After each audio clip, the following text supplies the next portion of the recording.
ሰላም ሰላም ስድራ እግዚአብሔር ከመኘኹም ደሕና ድኹም ኣነ እግዚአብሔር መስገን ሰላም እየ ከምታ ኣነ ሰላም ዘለዎ ሰላም ትኹን ድማ ናይ ኩሉ ግዜ ትምኒተ እዩ። ሰላም እግዚአብሔር ብዘለናዮ ምስኩልና ይኹን። ነዛ ቻናል ሓዲስ ዝኾንኩ ድማ ሳብስክራይብ ብምግባር ቤተሰብ ትኮኑ ቤተሰብ ዝኾንኩ ድማ ሸር ላይክ ሃናፅ ዝኾነ ኮመንትኩም እናገበርኩም ተባራትዕኒ ብትሕትና ኣለዎ ኩራተይ። ሕዚ ድማ ናይ 12 ሃዋርያት ትርጉም ኣስማቶምና ነገደቶምን ሒዘልኩም ቀሪበ ኣለኹ። ጀሚረ ክሳብ ዝፍፅም ብፅሞና ክትከታተሉ ድማ በትሕትና ኣለዎ ኩራተይ። በስመ አብ ወወልድ መንፈስ ቅዱስ አሐዱ አምላክ አሜን።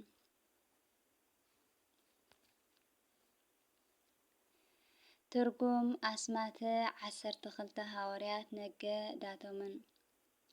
ጴጥሮስ ማለት መሰረት ማለት እዩ።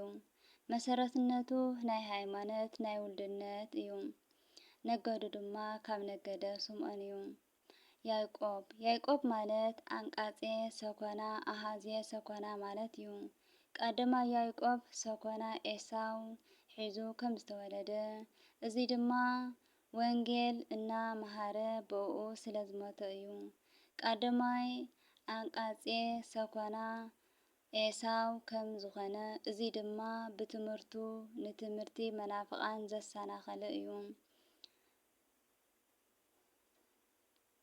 ዘሰናኽል እዩ። ነገዱ ድማ ካብ ነገደ ሌዊ። ዮሃንስ ማለት ፍስሐ ወሐሴት ማለት እዩ። ነገዱ ድማ ካብ ነገደ ይሁዳ።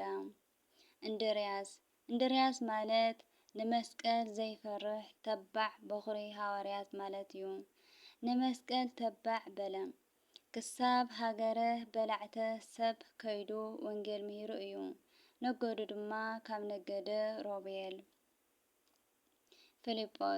ፊልጶስ ማለት መፍቀሬ ኣሓው ፈታዊ ኣሓት ማለት እዩ። ነገዱ ድማ ካብ ነገደ ዛብሎን። በርተሌሜዎስ ብዕብራይስጥ በር ውሉድ ቴሌሜዎስ ድማ ተኽሊ ግብሪ ምስታይ ማለት እዩ። ወዲ ሃይሊ ኩን ወዲ የማን ኩን ከምኡ ድማ ንዕለቱ ወይኒ ተኺሉ ንመስዋእቲ ዘብፅሐ እዩ። ነገዱ ድማ ካብ ነገደ ንፍታሌም። ቶማስ ማለት ፀሓይ ማለት እዩ።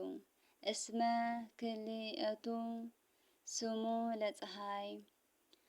ነገዱ ድማ ካብ ነገደ ኣሴር።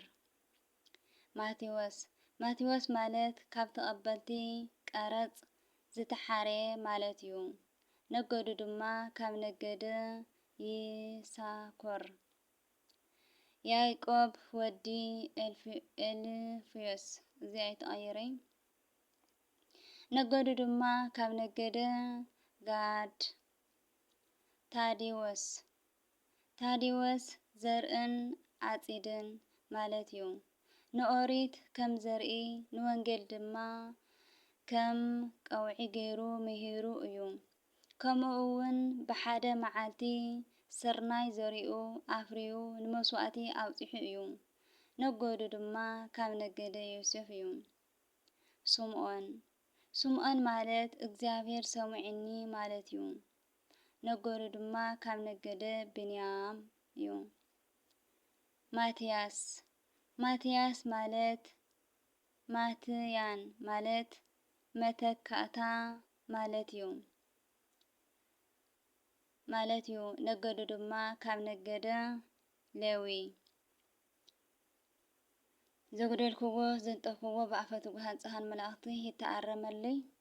ክቡራት ሓዋተይ ዝተጋገኽዎ እንተለይ ድማ ኣርሙኒ ሰብ ኮይኑ ዘይጋግየለይ እግዚአብሔር ብቻ እዩ ዘይጋገንበይ ሰብ ዘይጋገ ነገር የለይ። ካብ ዝተጋገኽዎ ድማ ክትእርሙኒ ብትሕትና ኣለዎ ኩራተይ። በረኸት ናይ ቅዱሳን ሃዋርያት ኣቦታትና በረኸቶም ጸሎቶም ምስኩልና ይኹን። ጾምና ጾመ ሃዋርያ ድማ ብሰላም ጀሚሩ ብሰላም የፈጽመና። ወስብሐት ለእግዚአብሔር ልዑል ወለወላዲቱ ድንግል ወለመስቀሉ ክቡር አሜን።